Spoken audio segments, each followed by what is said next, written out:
of the wedding. Our goal is to remain pure before marriage. And that includes abstinence and saving our first kiss until the marriage day. You guys seriously haven't kissed?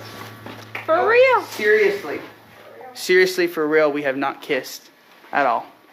We have talked about it some, making sure that we're on the same page as far as getting it prepared and being ready for it. So it's just like, you gotta know which way to turn your head. You don't want to just like miss or something.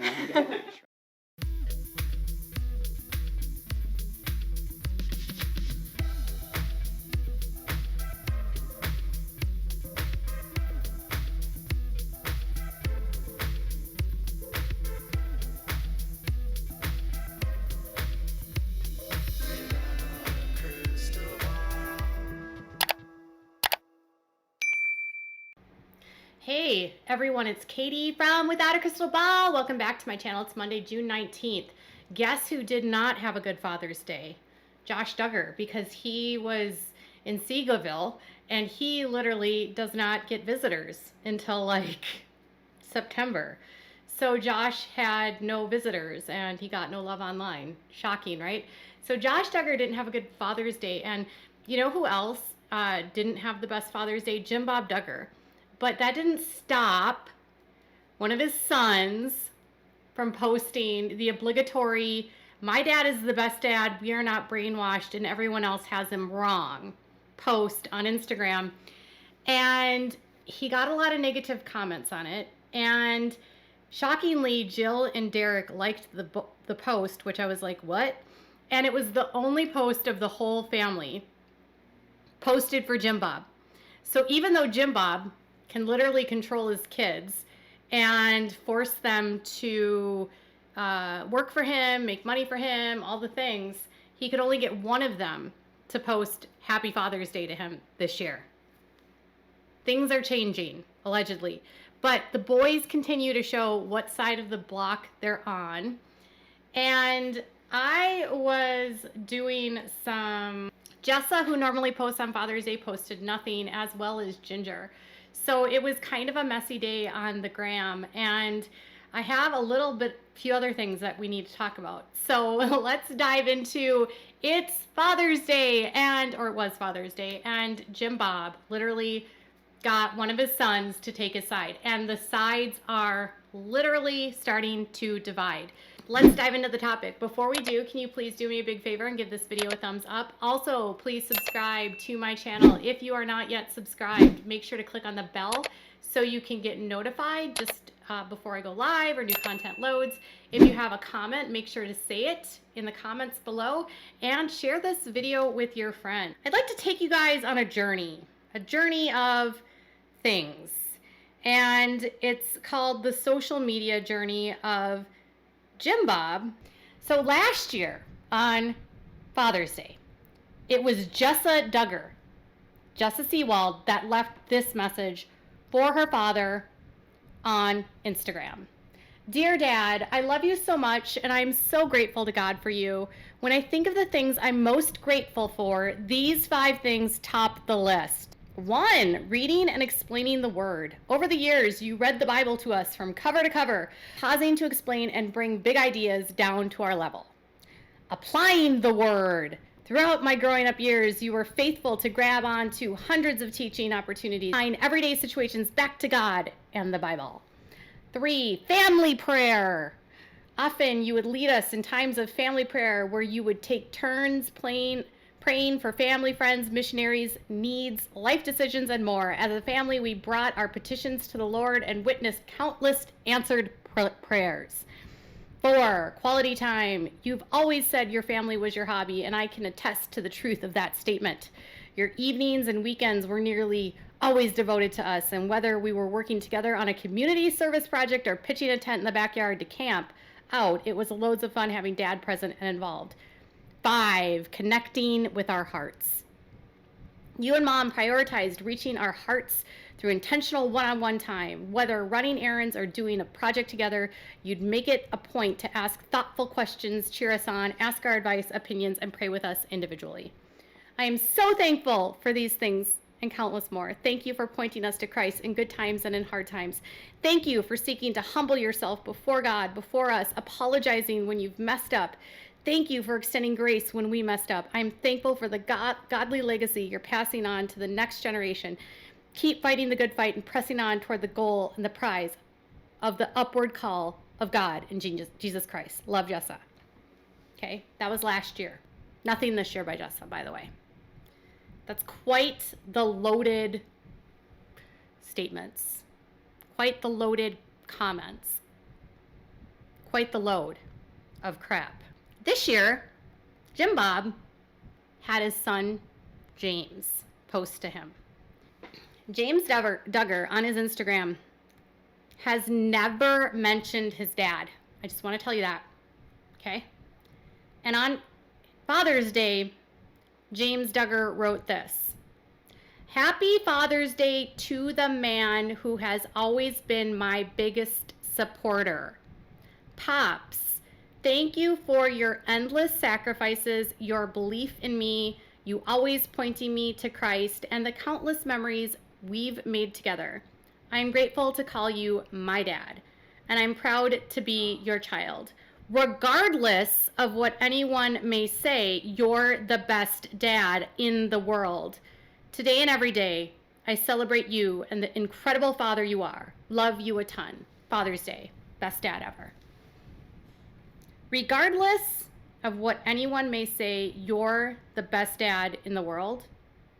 Interesting.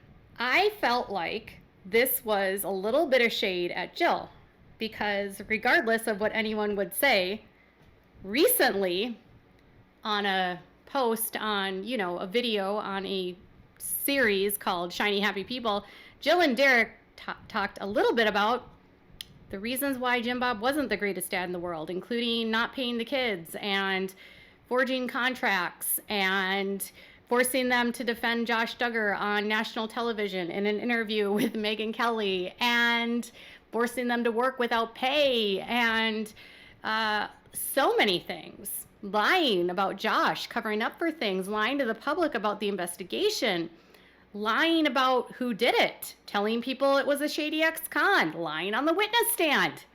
There was a lot of things that were brought up in that series. And that was Jill and Derek's point of view.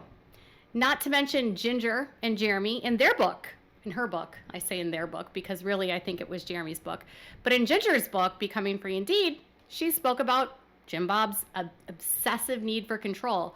And in interviews, Jeremy and Ginger have talked extensively about how this cult, the IBLP, creates little dictator cult leaders, i.e. Jim Bob Duggar, and that families become cults. And both Ginger and Jill have talked about the control that their dad has. So it felt a little bit like shade towards his sisters that have spoken out against the father. Now, in the comments, James was not getting a lot of love, okay? So I asked Jim Bob, I said, Jim Bob, don't like this comment if it's you. Because I thought Jim Bob wrote it, or else he encouraged James to write it. One person said, this is sad. Jill basically raised you, and yet you support and thank the man who has hurt her time and time again. Shame on you. Another person said, he is indeed a wonderful father. After all, he lies to protect his eldest son, all the while not protecting his daughters who were victims of said son. Don't forget, he also controls nearly all members of your family, what they said and what they say and what they do. Oh yes, he used his children for his own financial gain. Dad of the year. Someone else pointed out the obvious. It's nice that he gave you and your brothers endless support while doing nothing to protect his daughters. It's like they lived in completely separate lives. Like the boys have a different life than the girls. I think that's a lot of happenings in a lot of families. Like I am the female in my family. I have an older brother, and literally it was a different way of living for me and my brother. Like girls are treated differently, unfortunately, and it's not right. One person pointed out something fantastic and said, you were a cute baby. I hope you grow into a man who understands that we don't use religion to manipulate or to cover up wrongdoings. Seek truth and honor first, and understand that that doesn't always reconcile with how you were raised. It would be really hard for, I think, the Duggar boys to actually evaluate how they were raised, because they completely and utterly benefit from the situation, because Jim Bob allows them freedoms that the girls just did not ever have. Someone else said, James, your father never protected your sisters, only the boys, and it's obvious by your comments that you agree his actions were correct. Another person pointed out this. Sadly, James, your sisters raised you. Neither your parents raised you. That's why you and your younger brothers and sisters turned out to be good people, not like Big Chomo Bro. You know, I wouldn't say that all the kids are good people, frankly. I don't believe that. Just because we haven't heard anything about some of them in the news doesn't mean they're good people. And if you're going to be sticking behind your dad and you don't have the strength and courage to stand up to a man when you're a man yourself and literally stand up for yourself and your sisters, it just tells me that you literally don't care. You can be brainwashed, you can be abused, you can be all those things. At the end of the day, every single person has the ability to know right and wrong. And if you can't, with all of these boys are constantly out in the world. They literally travel all the time without their parents. They're in cars, they go states, they work everywhere, they take trips by themselves. They've seen the world at this point, and at this point, if they still are putting their head in the sand and ignoring what's going on around them, that's on them. I'm just going to say that. But here's the thing. Some people pointed out that Jill liked the post. Jill did like the post, Derek liked the post, and David Waller liked the post. Of course he did. I don't know why Jill and Derek liked this post, other than to say that Jill and Derek have gone out of their way over the years to consistently like posts that their siblings make, regardless if they agree with it or not. And this could also be one of those like olive branch moments where they're going to like a post to show James that, hey, we are not going to be affected by the shade you're just throwing to us. We're not going to be affected by what you're saying about us. And we're not going to let you control this narrative that you think that just because we're speaking out, we don't love our dad. The problem with the IBLP and that this patriarchal system is this. Any level of criticism of parents is considered like a sin against God. And that if you don't honor and abide by your parents, even into adulthood, and you are not allowed to criticize them and you can only ever say good things about them, anything that you say is considered an abomination. They're rebelling in witchcraft, okay? They're basically witches, burning stakes, and they're like basically knocking down your door trying to get you to join their witch cult, okay? And Derek and Jill are not going to do that. They're not going to, in my opinion, allow them to say, like, even though other people say that we don't love you or that they don't love you, I still think you're a great person. Just because other people say you weren't the best dad doesn't mean that I don't feel that. And Jill has been pretty adamant that it's not about loving her parents. It's about discussing right and wrong. It's about shedding light on the abuses that are happening within this culture and in this cult. And, you know, helping to open people's eyes about the truth of the matter. That doesn't mean you don't love your parents. I love my parents, but I have criticism for them, right?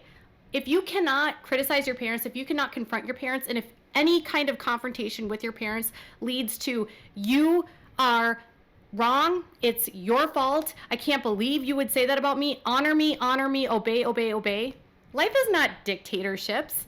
This is not fascist 2023. Dictators and cult leaders like Jim Bob think they own their children and that their children are required to obey and abide by everything he says, regardless if it's ridiculous, illegal, criminal, abusive. It doesn't matter. So Jill, to me, them liking this isn't about them loving Derek or loving Jim Bob. It's more like to show James, like, hey, we understand what you're saying, but we're not going to play that game. And they don't play those games. And that's why Jill consistently likes and comments on her siblings' posts, because she wants them to know that regardless, she still loves them. They might not show that to her, but she's going to show that to them. And to me, that's actually more Christian than they are acting. They're not acting Christ-like. They're actually acting more satanic than Jill. I mean, if I'm being completely honest. So tell me what your thoughts are in the comments below. Bye, guys.